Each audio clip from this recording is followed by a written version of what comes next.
Hello বন্ধুরা, নমস্কার। আবার একটা নতুন ব্লগটা হচ্ছে খাইবার পাস সাউথ সিটি কলকাতা। এখানে বিভিন্ন সবাই দোকান নিয়ে এসেছে, স্টল নিয়ে এসেছে। কেউ বিরিয়ানি এনেছে, কেউ ফিশ ফ্রাই এনেছে, এরকম বিভিন্ন রকমের স্টল নিয়ে এসেছে। তোমরা দেখতে পাচ্ছ। এবার এটা 10 বছরের সাউথ সিটি কলকাতা খাইবার পাস এবিপি মন্দির মেলা ছিল।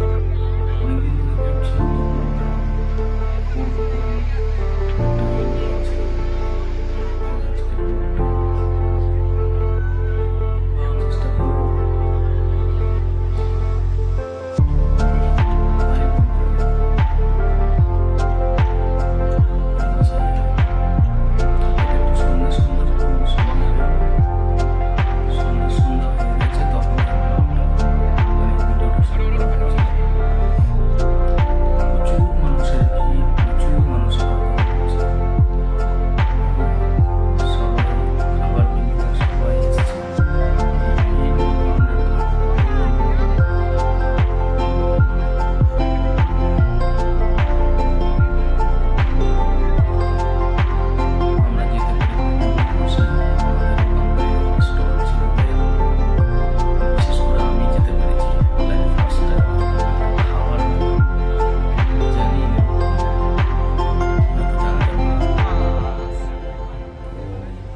খুবই খুশি।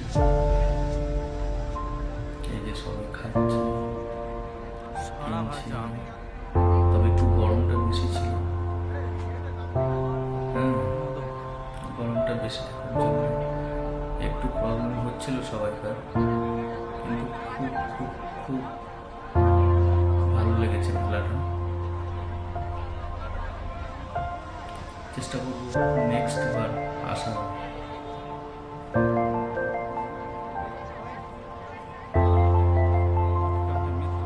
সবাই খাওয়া দাওয়া করছে। সত্যি এটা খুব অভাবনীয় একটা চিন্তা ভাবনা যে খাবারেরও মেলা করা যায়। বিভিন্ন ভ্যারাইটিস, যে যেটা পটু সে সেইভাবে খাবারটা নিয়ে এখানে এসছে, তার সেই রকম বিক্রি হচ্ছে।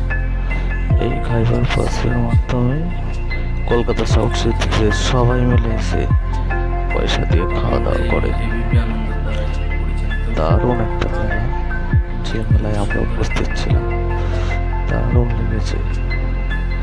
খাইবার পাস সাউথ সিটি দারুণ ব্লগটা ছিল। আমার কাছে ব্লগটা করা হয়নি। সো হাই ফ্রেন্ডস, কেমন আছো তোমরা সবাই? আমার আবার একটা নতুন ব্লগ খাইবার পাস।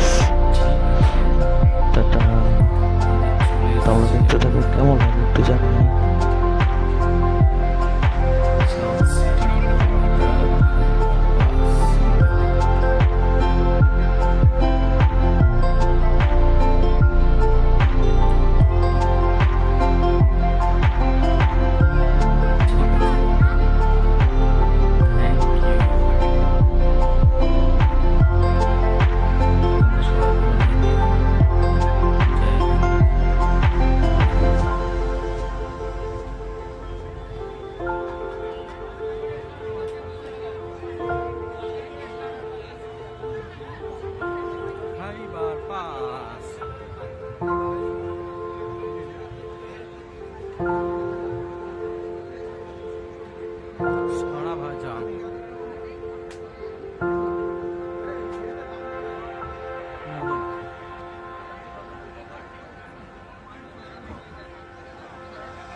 সেটাও এসেছে পর্তুগিজদের কাছ থেকে। ইনফ্যাক্ট আগের রাতে যখন একটু বেশি একটু ইয়ে দিয়ে খাওয়া হয়ে যেত আর কি, মানে সোমরস টোমরস খাওয়া হয়ে যেত, পরের দিন শরীরটা একটা হ্যাংওভার থাকে, তো সেইটা থেকে বেরোবার জন্য নানা রকম সবজি এবং বিশেষ করে তেঁতো দিয়ে ওনারা যে জিনিসটা তৈরি করতেন সেটাই হচ্ছে আমাদের আজকের শুক্তো। আছে আমাদের অনেক কিছু আছে, ধবধবে লুচি আছে, গোল গোল রসগোল্লা আছে, যদিও সন্দেশটা আবার ওই পর্তুগিজের কটেজ ক্রিমের ফাঁকা থেকে আমরা পেয়েছি। তো এই তালিকা চলতেই থাকবে আর চলতে থাকবে বাঙালির পেট পুরে খাওয়া দাওয়া। বিগত 9 বছর ধরে নয় নয় করে যেরকম আমরা খেয়েছি, খাইয়েছি এবং মানুষজনকে বলেছি, আমার ধারণা আমি নিশ্চিত যে এই 10ম বছরে এসেও আমরা 10-এ 10 পাবো, অর্থাৎ এই জায়গাটা ভিড়ে ছেয়ে যাবে। এবং যেহেতু 3টে দিন, একদিন একা আসুন, নিজের পছন্দের খাবার খান, পরের দিন কর্তা বা গিন্নি অথবা প্রেমিক কিংবা প্রেমিকাকে নিয়ে আসুন, তারপরের দিন বাড়ির লোকজন কিংবা অফিস কলিগ কিংবা পাড়ার বন্ধু বা নিয়ে আসুন, মানে 3টে দিনই জমে যাক আমাদের এই এবিপি আনন্দর খাইবার পাস। মনে আমার এটাই শুধু আস। Thank you. অসাধারণ না, আমরা অনেক কিছু জানতে পারলাম কৌশিকদার কাছ থেকে। पूरा पूरा এবার पूरा उधर भी যেটা पीछे হয়েছে, पीछे দিদার গান। আপনিও জিজ্ঞেস করলেন না যে আমাদের কি আছে, আমাদের মতো একটা বখাটে ছড়া আছে, पूरा पूरा घूमजा घूमजा এখান থেকে এসে একটা একটা করে খাবার এই গলি ওই গলি করে খাবে, খেয়ে তারপর রেড এফএমে যাবে, একটা করে শো করবে। আমি রেড এফএমে শো করি, কেউ পাড়ায় গিয়ে আড্ডা মারবে, একটু আড্ডা মারবে, বেশি করে আড্ডা মারবে। তারপর সেখান থেকে হঠাৎ করে